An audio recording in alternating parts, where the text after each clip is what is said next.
Thank you for being here this morning. Thank you, Mr. Chairman. Thank you, members. Mike Morath, Commissioner of Texas Education Agency. We have, all three of us are answering the charge related to K-12 partnerships today, and we have kind of an integrated presentation, which Dr. Keller will slide into, and I will kick us off. So in front of you, you should have these slides. So that's what the three of us will be going through. So I will kick us off. It is important to, when we talk about K-12 partnerships, to frame this around the charge that the governor has tasked us with to work in unison as a tri-agency body. So all three agencies working together. This started in 2016, which was really a very important strategic development that the governor has tasked.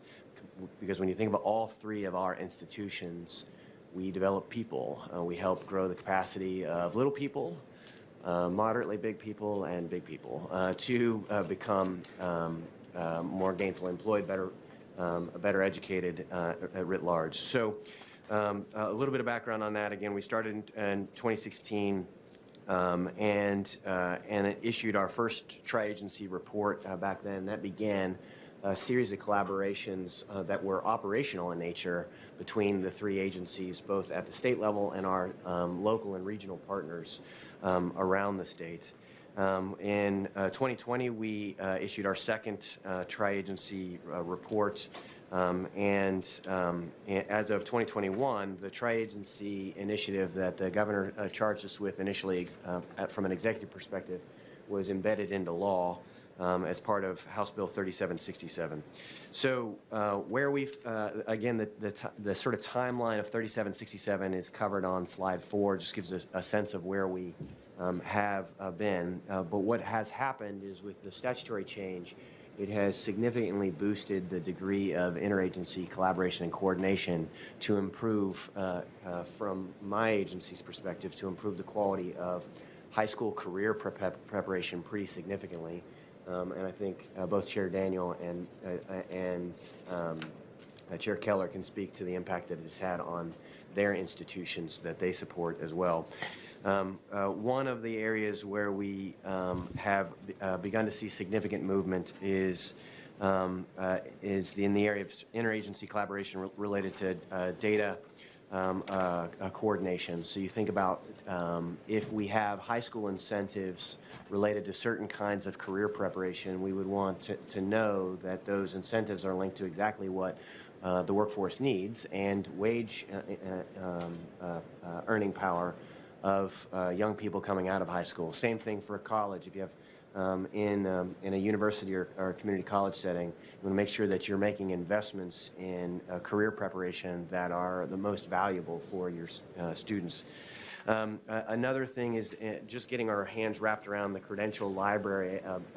When you think about all of the things that employers look at when they are interviewing candidates and certifications that they find value in, to make sure that we have an accurate and then continuously evolving list of those credentials. And that is, of course, then what we align each of the three institutions that we support. So you think about an adult workforce preparation institution as a workforce commission, community colleges and university programs from the coordinating board, or K-12 institutions, most specifically high schools for K-12.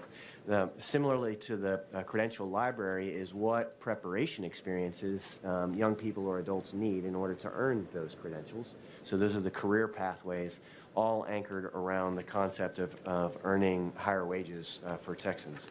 So with that sort of broad overview, I'll go a little bit deeper in just K-12, which you can see on slide 12. I believe you all have seen this before. We featured this graphic in our annual report. But this architecture of career preparation in the high school space is relatively new to Texas. It has evolved because of acts of this body over the last 3 or 4 sessions to move us in a pretty advanced direction to balance both readiness for a broad collegiate education for our kids, as well as career preparation. So you see the concept of career clusters, which have been identified programs of study within those career clusters, specific course sequences that high school students can take, the industry certifications that one earns at the end of that sequence, and then linked wage data so that young people, when they're thinking about what to pursue, know what kind of job prospects exist in those areas. So literally all of the information in this graphic didn't exist 6 years ago, and there's a whole bunch of aligned public policy. So for example, one change that was in the most recent legislative session was to create more financial incentives to add more money to CTE courses, so that as you're taking a level 3 and level 4 course, it is worth more money than a level 1, level 2 course, both because the costs sometimes reflect that, and also to create more incentives to have kids go deeper and deeper into these fields. So a lot of good public policy to help improve career preparation. So again, slide 12 shows some of the detailed resources that have been mapped. Every career cluster has been broken down into different programs of study, and each program of study has a specific pathway that has been developed. So if you want to, for example, ensure kids are being prepared to work in cattle yards, feedlots. So there are 2 industry-based certifications that are of relevance in that industry. And there's a series of courses that have been identified in both agri-science and in engineering and construction in those pathways. And then, of course, courses have been identified and instructional materials have been provided. So as I noted, this legislature has increased CTE funding fairly noticeably and also increased alignment of that CTE funding. So you see the evidence of that on slide 13. And then also as part of House Bill 1525, significant one-time funding was infused in the system to help high schools transition. So our Regional Pathways Network, which is really all 3 of us and our regional partners working in collaboration, brings together K-12, higher ed, and industry to help individual high schools retool their course sequences to offer more meaningful course opportunities for their students related to career preparation. You can see the significant growth of that regional support work. The map on slide 15 shows where many of the regional pathways networks have been developed. Slide 16 shows the growth of career-focused high schools. So over the last decade, an explosion in career-focused and advanced academic models. So if you reflect on your own high school experience and what you were doing in your senior year, if that was prom and homecoming and cruising down the strip, the career transformation of the not what you were so some of us were doing.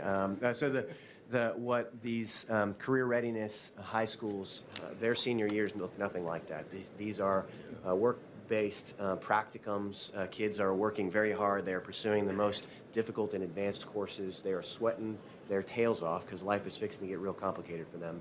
And what we see in these career-focused high schools is many more students graduating with associate's degrees in specific trades and job offers in those trades. And so you can see the data on the growth of associate's degrees and the impact of associate's degree completion. Mind you, this is a 18-year-old graduating from high school with an associate's degree at the same time, having already worked in that field and a job offer. It is the whole package. And if you're a first-generation college student, this is fundamentally transformational from an income perspective to both you and your family. So this is a very big deal. And we are now the largest state in the country in terms of these career-focused high schools getting kids associate's degrees. It's a very significant bright spot for Texas and really key to our tri-agency work.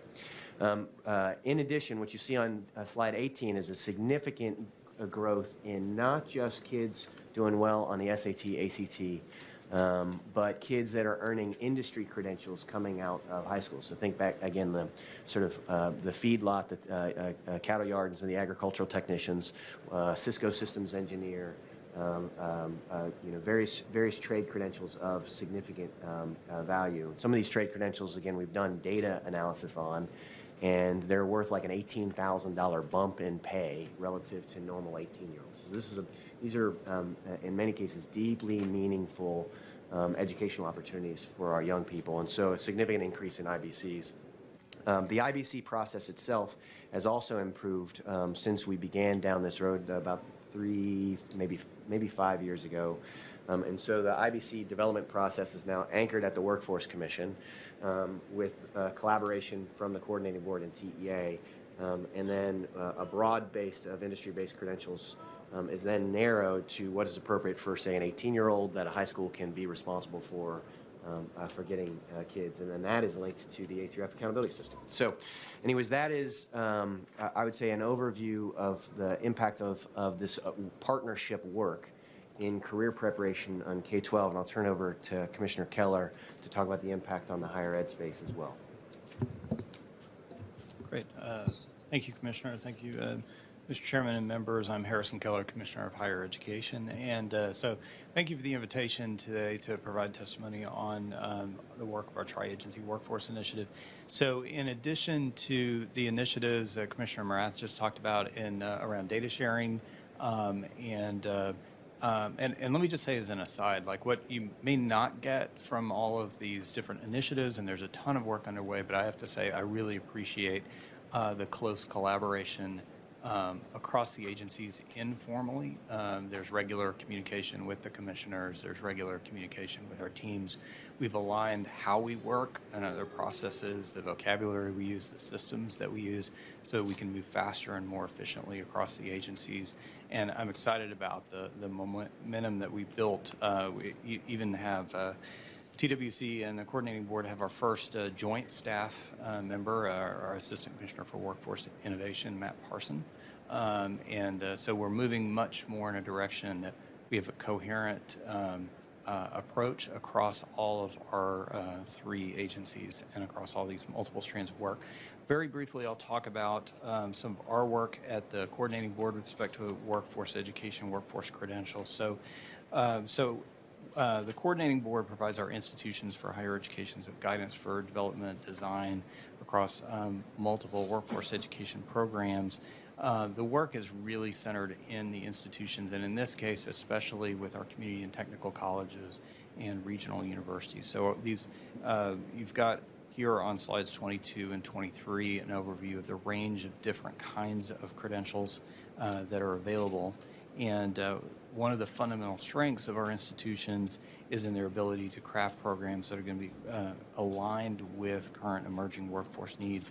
And this was highlighted in the recent update to our state strategic plan for higher education, building a talent strong Texas.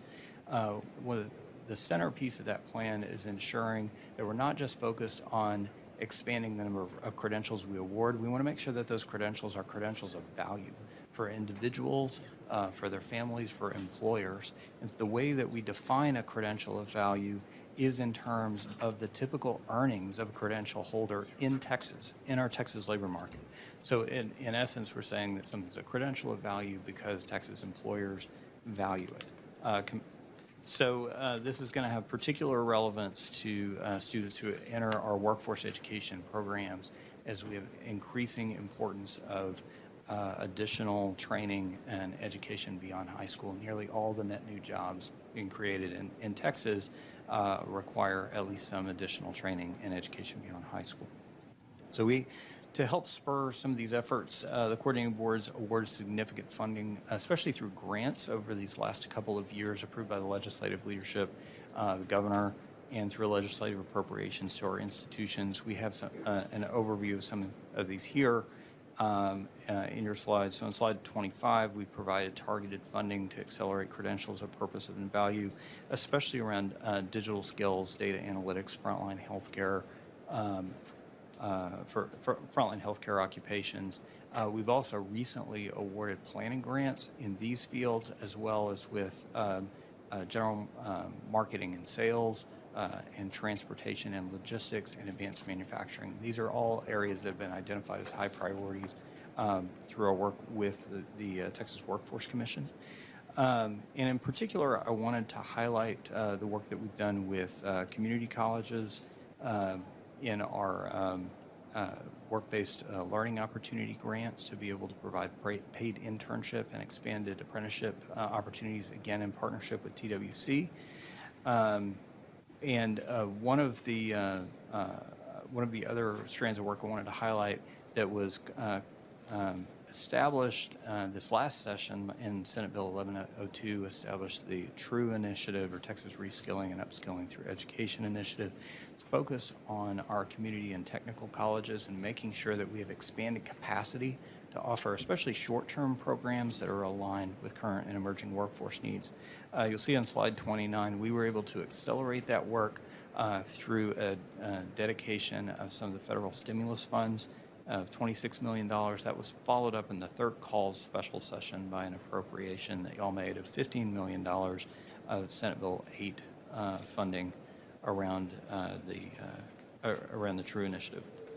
So these awards are specifically targeted to make sure that we've got the capacity with the opportunities available across the states for students to enroll in, to earn credentials that are aligned with current and emerging workforce needs, and that's all done in close partnership, again, with TA and with the Workforce Commission. So I'll defer now to Chairman Daniel to talk more about some of the initiatives that they're spearheading through TWC. Mr. Chairman, members, Brian Daniel, Chairman of the Texas Workforce Commission, thank you very much for the invitation to be with you today. I just want to highlight a couple of items. You've heard about career pathways. You've heard about industry-based credentials. You've heard about the agencies working together. And the way that comes together, I think, for the Texas workforce is through some very specific models that we've had great success with at the Workforce Commission. There's no question in my mind, high school students are coming out of high school prepared for work. They have options at both community colleges and universities. When we look at the workforce, we'll find that Texas produces right at the number of college graduates that would be required by the workforce to work. So we'd like to see some increase there so that we know we can continue that workforce of the future. We'll find in Texas that for people who don't pursue any kind of training post-high school, that we tend to have more in the workforce with no additional training than we probably really need. In other words, our needs for unskilled labor are lower than the number of unskilled laborers we have in the workforce. And so what we'd like to see is some innovative models to bring more people into the skilled labor portion of the workforce. On slide 31, you'll see a reference here to an innovative training model. Apprenticeship, it's not new. There's a lot of registered apprenticeship programs in the state. There's a number of people using these to great effect. I will tend to talk about the electricians and the work that they've done in ensuring their workforce through the apprenticeship programs that both the owners of the electrician companies run. Certainly some of the trade unions run those as well. But I wanted to call your attention to two new apprenticeships at TWC because I think we're taking lessons learned from some very successful programs that we've seen. We're able to apply these in a bit of a statewide kind of process rather than regionally or area by area, and address two critical needs that we've seen in the economy following the COVID-19 pandemic. With the Critical Skills Registered Apprenticeship Program, this will be an opportunity for companies that are involved in various trades. I'm thinking things like technicians, mechanics, repair people. For a company to install a registered apprenticeship program, ensure their pipeline of workforce, but more importantly, get enough people working that we can do the repairs and the new construction that we need to see so we can keep the economy moving forward. It's pretty straightforward. It's $4 million. It opened 2 weeks ago. We've already got 6 companies we're talking with. There's a lot of opportunities here. But I do want to call your attention and spend just a couple more minutes on our healthcare registered apprenticeship program. This is an opportunity for hospitals and healthcare systems and other healthcare providers to start looking deep within their pipeline of workforce, working with community colleges, universities, even working down into the high school level, where we start to see how the tri-agency initiative really works. Commissioner Julian Alvarez at the Workforce Commission has convened a number of working group meetings with some healthcare providers, and I think what we're learning from them is that they have definite pools of employees that show a lot of promise for the workforce. Patient care technicians, phlebotomists. And there are opportunities for people in those professions to become certified nurse assistants and for CNAs to become LVNs, for LVNs to become RNs. But there's often disconnects in the way these groups work through the workforce. This $15 million initiative, this healthcare registered apprenticeship, gives us an opportunity to take things that students learned in high school, translate those to a job, say at a hospital as a patient care technician, then get them enrolled in a community college and an LVN program. The tripping point becomes often the clinicals that they have to do. You can't really work and do clinicals. And we think that this particular model will give us an opportunity to enroll the people we're talking about into an apprenticeship program. The companies that we're talking with via TWC are saying, yeah, if we can keep them through clinicals, it increases our retention. This doesn't take away from the community colleges. They'll still be enrolled there. In fact, the work that they'll be doing on these clinicals through the apprenticeship program often will give them course credits at the community college for either their LVN or RN programs. This is a real example of how this works across the three agencies and works well within the workforce. I commend Commissioner Alvarez for his work with the healthcare providers because it gives us an opportunity at TWC to do some things to help people enter the workforce, get a better job, a career job, and really do some things for their families. If I could, moving on to slide 32, I just want to touch on the Skills Development Fund. This is a way for employers to continue to engage with the Texas Workforce Commission directly to provide training, either reskilling or upskilling. The world changes constantly. The jobs change constantly. And in 2006, we didn't know in 2008 that we were going to need app developers. That's how quickly the economy moves. This is an opportunity for TWC to work directly with a community college or another educational provider, including some of our state's workforce boards, to provide direct training to reskill, upskill employees. Aids in retention for the region certainly helps us continue the economy moving at the pace that we'd like to see it. Slide 33 is a bit of a restatement of the industry-based certifications. This is a direct result of the credential library that we're building.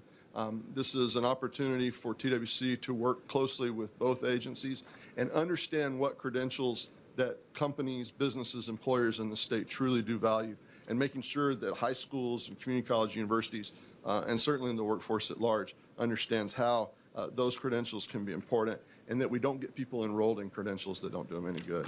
With that, Mr. Chairman, I'd certainly close my remarks, but obviously I'm happy, and I'm sure my colleagues are happy to answer any questions you may have. Well, thank all three of you for being here, and thank you for your testimony. Let's see if we've got any questions. And we do have Dr. Gonzalez. What a wonderful panel. Thank you, Chairman. Can we go back to slide 5, please? I think we might have not talked about this, but I'm really fascinated about data. Yesterday when we had our conversation about chronic absenteeism, one of the things they talked about was that if we had better data, we could make better policies. I know that traditionally our agencies are very siloed, and so I think this is a very unique way of thinking about coordinating and collaborating on data. I would love for you to expand on that. Barriers. What were barriers? What are benefits? What are things the legislature could do to support it? What is there additional costs? And how do we secure data considering the world we live in right now? And if anything else you think we need to know. Thank you, Representative Gonzalez. So this is a topic I love to talk about. I'm really excited about the work that is underway at our agency and in partnership across the tri-agency around data, because as you point out, so data is increasingly one of our most important assets, and we didn't appreciate decades ago, like data was an interesting. We thought about it as interesting information, but there's real value in this in data that we are appreciating more and more. Historically, so Texas was recognized as having rich educational and workforce data, but it was hard to get at. Really hard to work with if you could get access to it. Tended to be siloed within agencies, and overall one of the challenges in Texas and other states is the data had been collected and administered more with a regulatory purpose. So you might pass a bill and you want a report that comes in on a certain deadline. And so there'd be an ad hoc data request across public education or to employers or to higher education entities. That data would be collected and the report would be generated sort of as a one-off. And we've got a ton of these reports. So that puts the sort of regulatory role in the forefront. So one of the important shifts now is moving in the direction of let's make this data more readily accessible and put the primary focus on actionable intelligence, on making that data available in a way that's timely and it's going to be accessible for folks who need to make decisions, whether we're talking about, as Commissioner Morath alluded to, powering new advising tools. So students have an idea of here are the kind of pathways that are available, here are the kind of job opportunities that are available.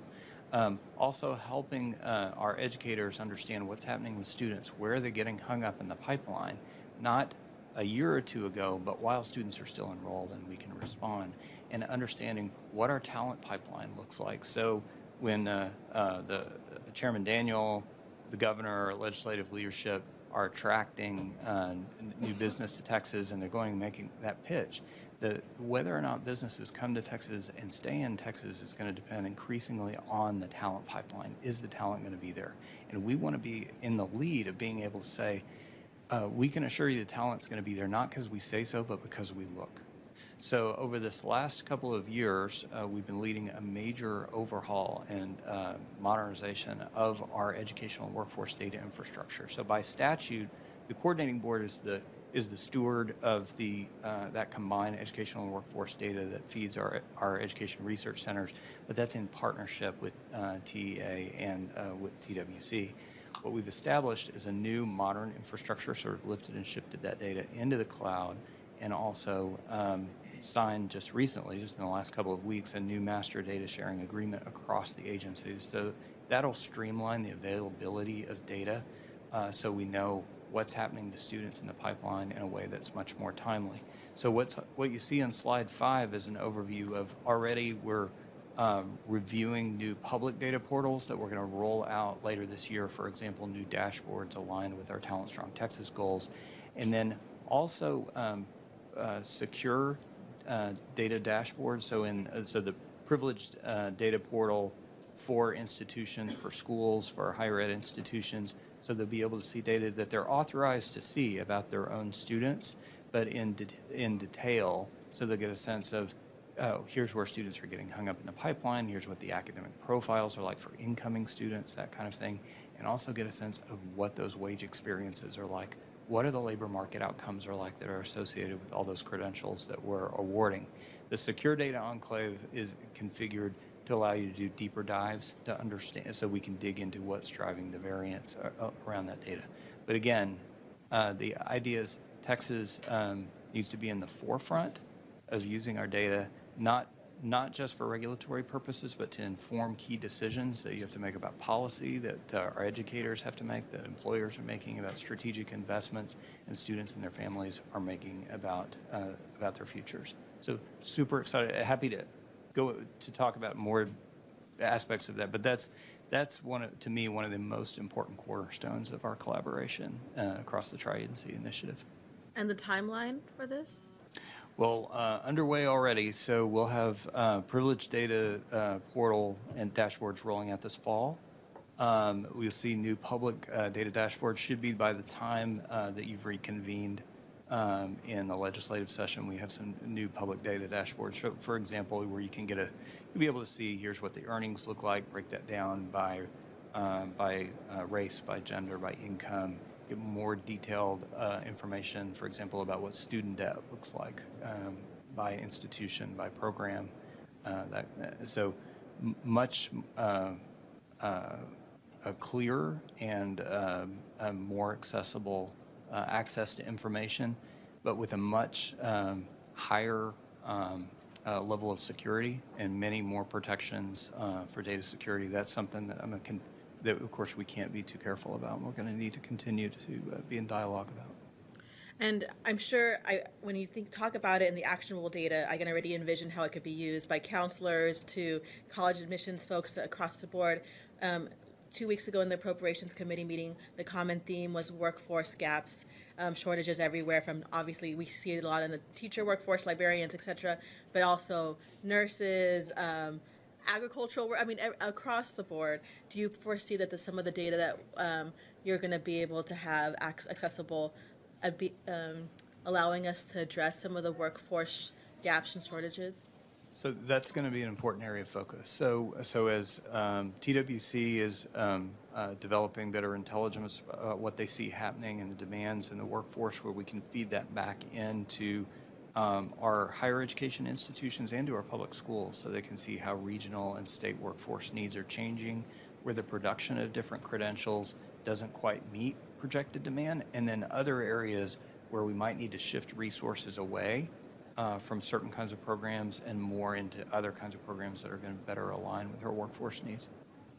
Well, I'm really excited about it. I don't know if you had anything to add, Chair Daniels. I saw your face. Yeah, I would only say, we were seeing workforce gaps pre-pandemic, but we were patching those in real time. When the economy stopped and then restarted again quickly, those gaps became very, very real and very apparent to a lot of folks. Nurses have been at the top of the list for the last 6 years, but we're seeing things like retail sales associates, customer service. We're talking 40, 50, 60,000. Fewer of those than employers would tell us they would hire if they had them available. And I think the key for workforce gaps, and perhaps where the data is going to be very important for us, is finding people who are in professions they don't necessarily want to be in, where they can upgrade both salary and lifestyle to move into a different job. If we could help them understand what credentials they have and the most cost-effective way to get the credentials they might need to get a better job, that's an area where this data management is really going to speed things up for us and let us help certainly the employees, but the employers too that are looking for folks to go to work for them. That's really powerful. I'm looking forward to hearing more. And most importantly, what I would love to see is if there's any actionable legislative policies that would be helpful for workforce development. We would love to see that. Thank you. Show Mr. Tallarico present and Mr. Bell. Thank you, Mr. Chairman. I just want to commend the governor to have the vision to create the tri-agency, and then the legislature codifying it to put it in place. But many times we can arrange these marriages or force them on somebody, and that doesn't mean that it's going to be collaborative and it's going to work. So ultimately, I think all three of you gentlemen need to be commended for your transformational leadership to work together, because government is always siloed. Certainly in my lifetime, I've experienced that as a CEO. So, but what you're doing is creating value not only for our kids and our grandkids, the workforce, but for the taxpayer, because we're paying for all this. We already have paid for a pre-K to 14 public education that could be done. It's free, can be, right? We're paying, and for you guys to work together to create that to where we're looking at apprenticeship through the workforce, Texas Workforce Commission. Higher Ed's got to do the crosswalk to be able to take that college curriculum, and then for Commissioner Morath to figure out a way to give high school credit for something that you're doing from a higher education standpoint. And for that to occur, we are going to create that value, not, like I said, for all those people as well as the taxpayers, and ultimately for those of us that are employers, because we all have openings. And at the end of the day, for the taxpayer, it's the wages are inflationary. When you have this much, these skill gaps, as Chairman Gonzalez talked about, we do need that data because we can skate where the puck's going to be, right?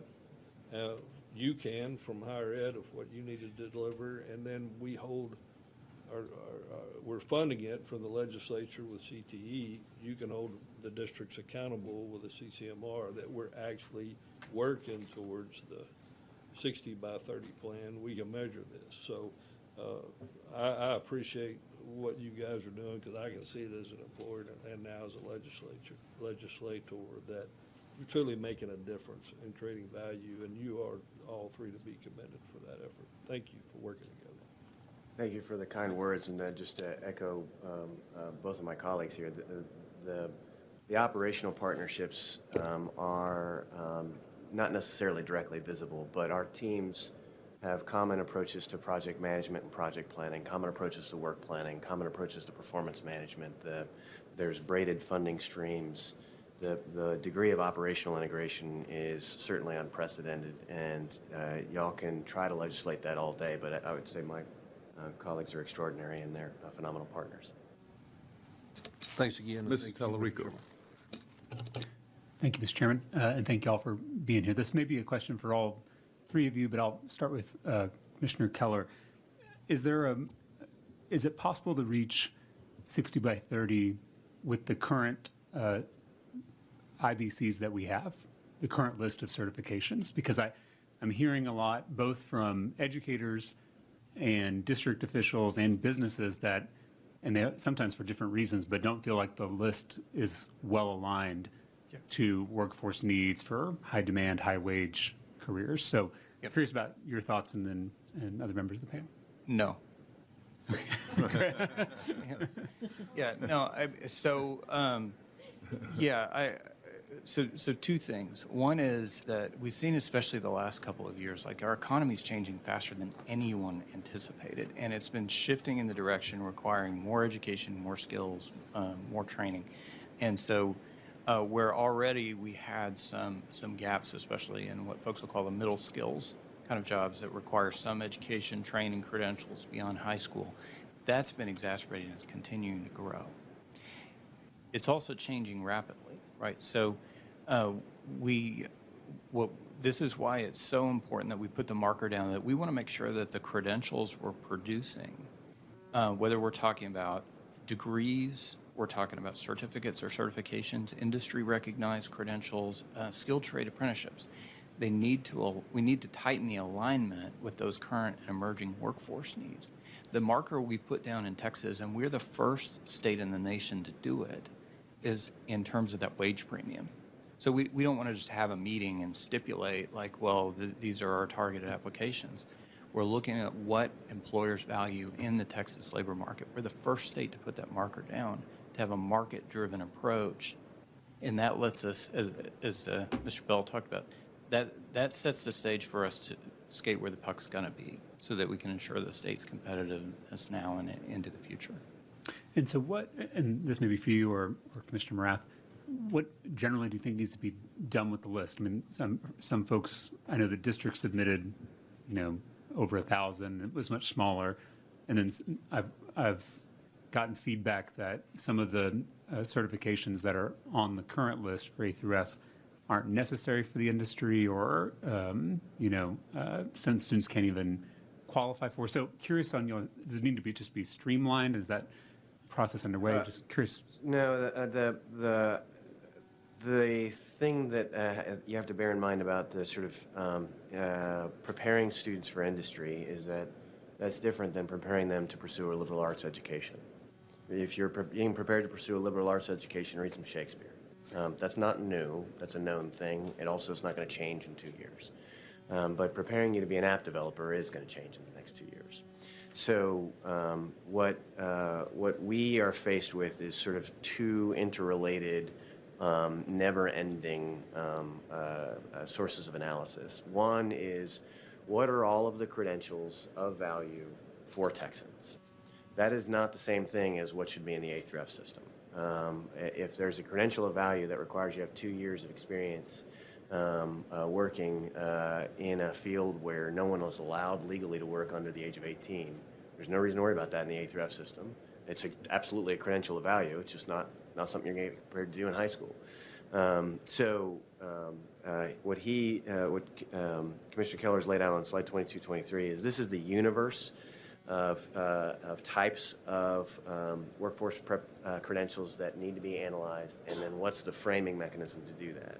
So you have the Workforce Commission sort of chairing this process to collect all of the recommendations from industry, and then the coordinating board running an analytics process to say what's of value. Because the other thing is, if you have a credential that, like, hey, this is a good credential, people should get it. I think about CPR certification, for example. And then you do some analysis on it, and as it turns out that people with that wage make the exact same as people with just a high school diploma.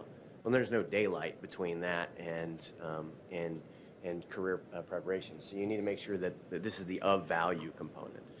And so that has to be analyzed, which would then be useful in incenting and organizing institutions, both community colleges, adult workforce preparation, and then K-12.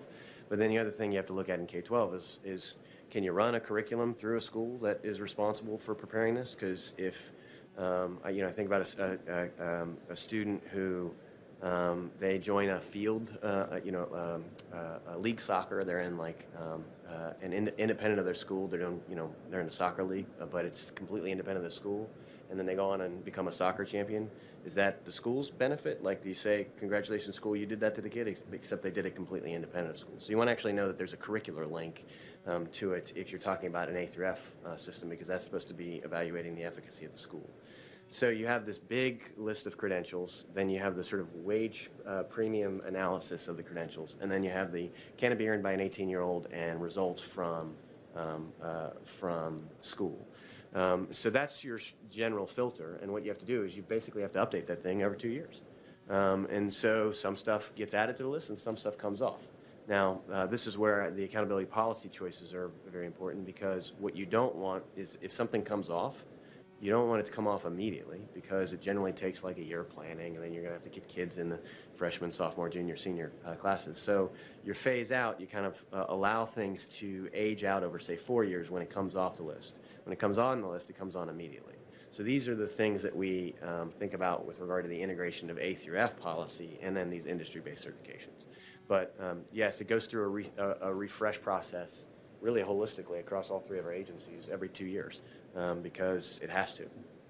And we're fixing to roll out the updated list. I think we're about a month away from the sort of this 2-year refresh being published. That's super helpful, and I get that things like app development change really fast. But I mean, I think home building, plumbing, Construction welding, trades are that, useful, yeah. right, Those are already on the list, and I don't think yes. they're coming off. Well, and I know that we're leading the way on this, and anytime you put out a list, it's going to get criticism. Just want to see how y'all are thinking through it. Go ahead. You make a good point, because things the state offers a license in, electricians, plumbers, HVAC specialists, and veterinarians, lawyers, accountants, everything that the state offers a license. We have assurance, an employer who requires an employee with that license, that credential has the assurance of the state. But there are many more other credentials that employers are telling us that are valuable to them that really haven't risen on our radar screen yet. And that's because employers are making a move now where they don't necessarily look at an employee's academic credentials.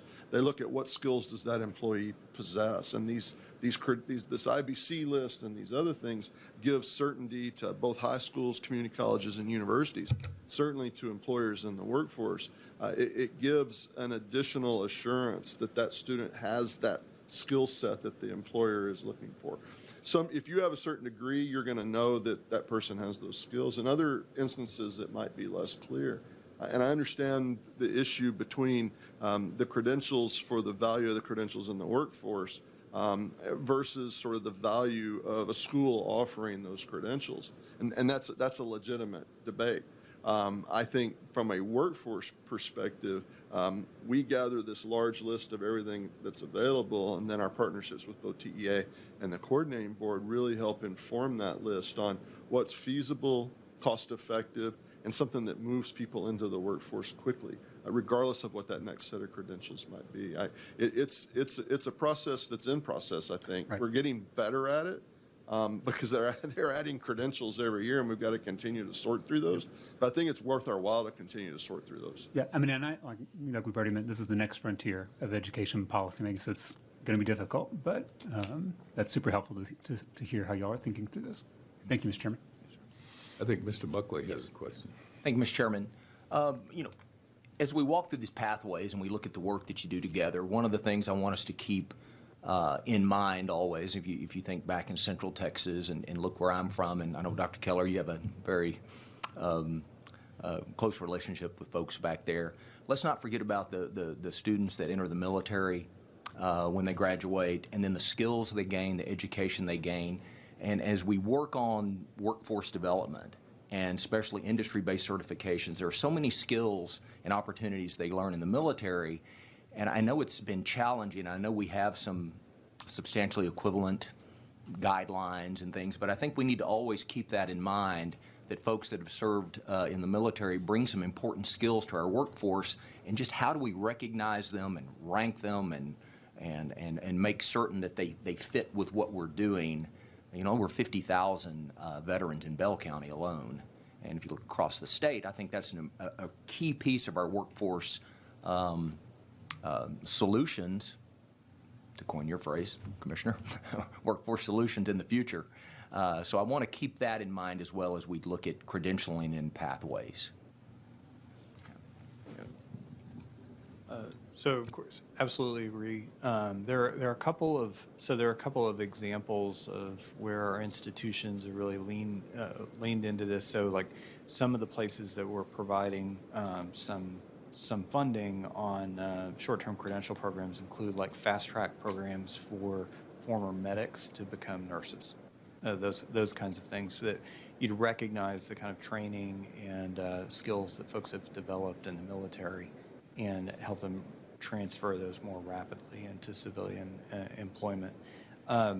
Also, we will be, and should have mentioned earlier, so we'll be rolling out this fall also a new sort of one-stop advising portal. So right now there's a ton of advising resources across the agencies, and so that you go over here for Apply Texas, you go over there for some advising resources. We'll have a one-stop that we're calling My Texas Future.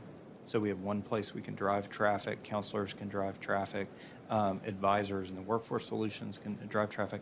We're going to start with the adult learners, and then with veterans, and then next with the community college transfer students, and then with the secondary students, so that we can make sure that folks can explore their options, identify programs that might be a fit with their career goals and within their region that are available to them, that provide the flexibility that they need.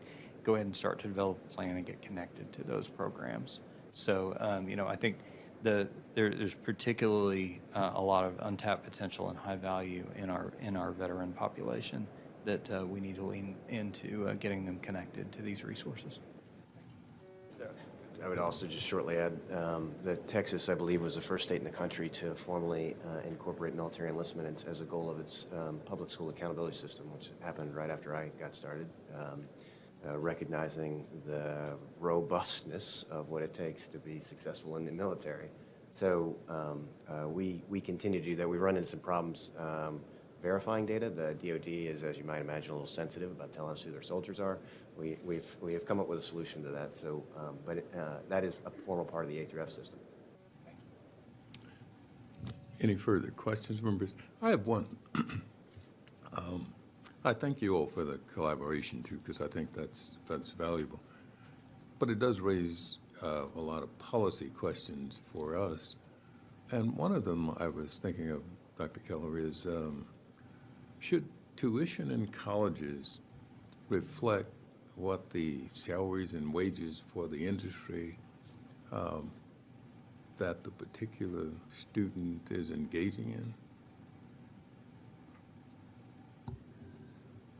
So if we're talking about net tuition and we're talking about affordability for students, I'd say absolutely it should. And one of the places that shows up that I think is going to be important for that conversation is when we talk about student debt, and we talk about what's a reasonable amount of student debt. So the new target that we put down is that by 2030, we want 95% of our students to be able to complete credentials of value, post-secondary credentials of value, with either no debt at all or debt that would be reasonable given those typical earnings that are associated with that credential. So what's affordable or what's a reasonable amount of debt is going to be different if you're completing a program in engineering versus early childhood education. Historically, what we tended to do is we tended to sort of abstract away from that, and I think it's important, and it's a key insight the legislature to lean into. And I'll say, look, there are certain occupations that we know we need more of. Early childhood education is a good example of that. We know we need more teachers in a number of different areas where the legislature has previously made some targeted investments like loan repayment programs or targeted scholarships and financial aid. So particularly where you know that you've got these key needs where we can reduce the net tuition, where we can reduce the out-of-pocket costs, reduce the debt load for those students, is going to be important if we're going to be able to increase the supply, if we're going to be able to retain folks in these positions. So I guess I was thinking the same line, because it just seemed to me that if we've got a shortage in terms of teachers, for example, and I think we talked about that yesterday, if there was some change in the tuition and fees for people who are majoring in that field, who are seeking out to be a teacher, that based on the salaries we pay teachers, then that ought to dictate a certain tuition as opposed to having the teacher say that pay the same tuition as an engineering student pays, Yeah. for example. And there's some differences now. There's some differential tuition. For example, you're going to pay more for law school or an MBA than Right. you would for a degree in education. Or a lot of schools will charge more for engineering or for business than they will for liberal arts degrees. There's some differentials there. Again, I think I would encourage you all to look at the policy levers that you have, especially on when you know what fields folks are going into. So they've completed with the credentials you're looking for, and then they've transitioned into those fields. So it aligns with what you're trying to do on increasing the teacher pipeline or improving the pipeline of other folks that we know we have acute needs in that are socially important, particularly where the wages are going to be lower. So that's where like the targeted loan repayment programs, scholarship programs, those kind of incentives can be especially powerful. Okay, any further questions, members? I thank you all. Thank you.